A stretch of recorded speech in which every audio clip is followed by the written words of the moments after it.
camp than they've been in the past, and that was by design. Just trying to change a complete culture, and you had to start with the way you practice, and so we've really tried to stress the emphasis of playing fast and playing physical.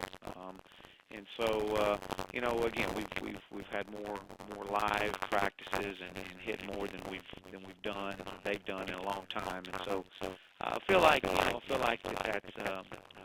about as close as we can get to being, a game situation. But I felt good about it. For the most part, we're healthy.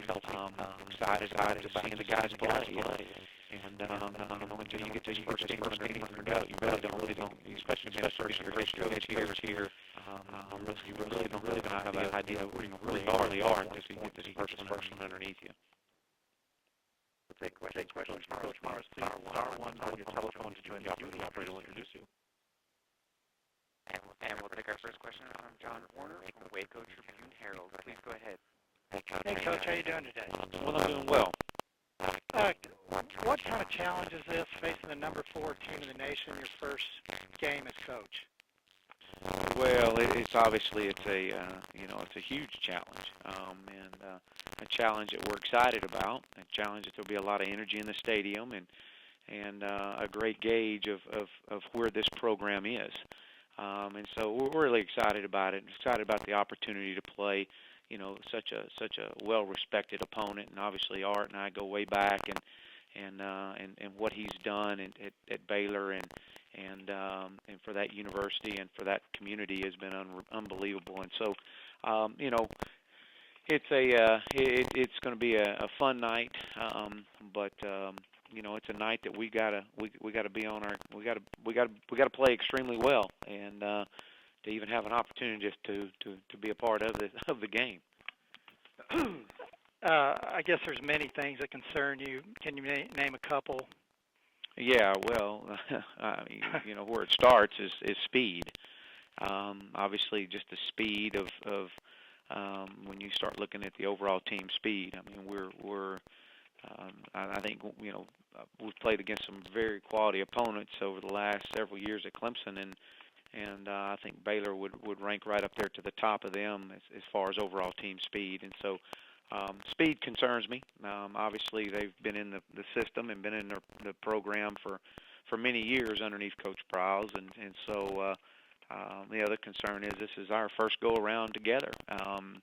First opportunity to go out and to simulate and be a part of a game experience with this coaching staff and these players. And so just a lot of the firsts, the newness, and so and there's be a lot of anxiety, and our players, again, we just got to come out and don't beat ourselves. I mean, that's the biggest thing, and that's in any game.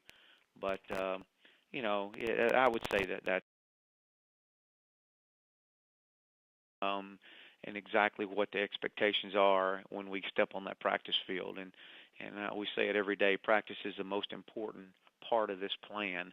And how we practice, how we compete in practice has been critical. I mean, we've got a winner and a loser every day.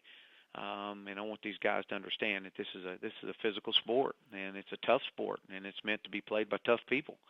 And so to establish that culture, we're not going to change. And that so coming out of camp, I really feel good. I feel good about that. I think this is a football team that's going to surprise some people. This is a football team that's hungry.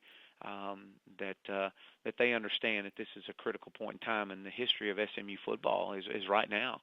And so coming out of camp, I'm really excited about watching our guys play and our guys perform. And again, you take it one day at a time. When you look at leadership on this team coming in and taking over on a team that you're trying to change the culture and build your environment, what can you say about some of the leadership, the guys that have kind of stepped out and gotten behind what you're trying to do? Well, I feel like our offensive line has probably been the one that stood out the most coming out of camp, and the leadership that those guys have kind of pulled together with.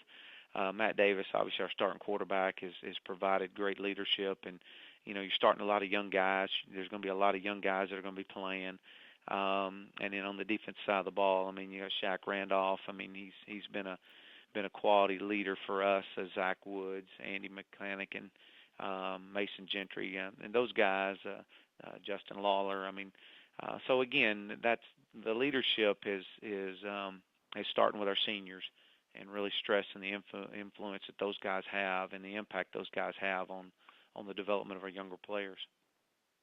Thanks, Coach. I appreciate it. Mm-hmm. And we'll move on to Ronnie Woodward from the Daily Reflector. Hey, Coach. I'm curious, given your first year as a head coach, how are you feeling at this point, or have you not even thought about it much because you've been so focused on Baylor and focused on your team? But what are your thoughts personally heading into your first game as the head coach? Well, I mean, I'm excited. I'm excited about the opportunity for our players. I mean, it's from a head coach, I mean, it's just you try to make sure that your players are prepared.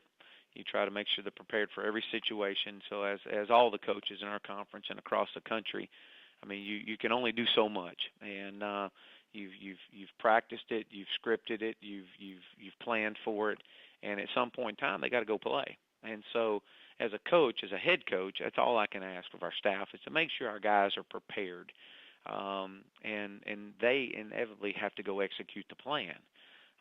We can't play for them, and I do know this: the biggest opponent that we have is SMU, and if we can take the approach of not beating ourselves, take the approach of taking truly the one swing a day, and doing all we can do in one day at a time mentality, then hey, that's all you can ask as a coach. And but I'm excited about the opportunity for our players, and hey, this is as I said earlier, this is a pivotal point in time, and in the history of SMU football right now is over this new era. All right, thanks, Coach.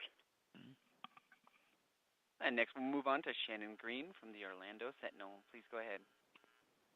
Good morning, Coach. Hope all is well.